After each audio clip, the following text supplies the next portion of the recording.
I think, yeah, it's interesting because those numbers don't always match up. Especially, I think we are seeing like Facebook likes used to be the metric, and I think now it's harder and harder to even grow likes there because they've clamped down on the reach, and like the types of posts that musicians make don't really do well on Facebook, and you can't easily share your music. It's like, okay, if I post a SoundCloud link, people can't even listen to it there. If I post a YouTube link, people can't even listen to it there.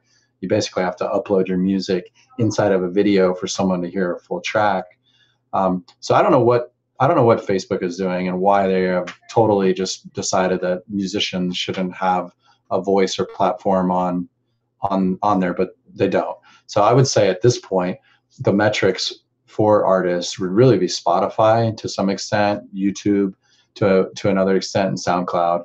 But SoundCloud has been going through a lot of trouble as well, and so that's our challenges. And they took their eye off the ball of catering and creating tools for creators. They got involved in trying to compete with Spotify. So to answer your question, those metrics are all over the place, and so I don't think you can look at any one place and go, oh, that person has 20,000 followers, they should be touring.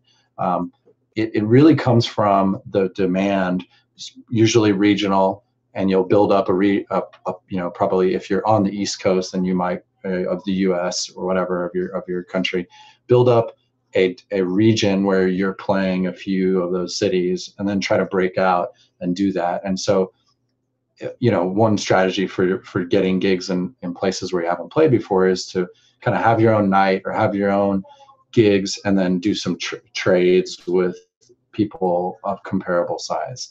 So, I mean, I think realistically, if you're at 5 to 10,000 followers on SoundCloud, that a promoter can look at that and go, okay, I could see that maybe working. But it really is going to come from the demand of promoters. As promoters start to actually pick up the phone or email you and be like, I'm excited about what you're making. I think it would be great to have you. So that organic demand is really can happen at any point. We've seen people that had, a couple thousand, SoundCloud followers start to tour, and then they kind of blow up. Or I've seen people that have been in the industry for years and years and years, and then something clicks, and all of a sudden they're off and running. So there's definitely no timeline or general rule there. I've seen all sorts of different things happen.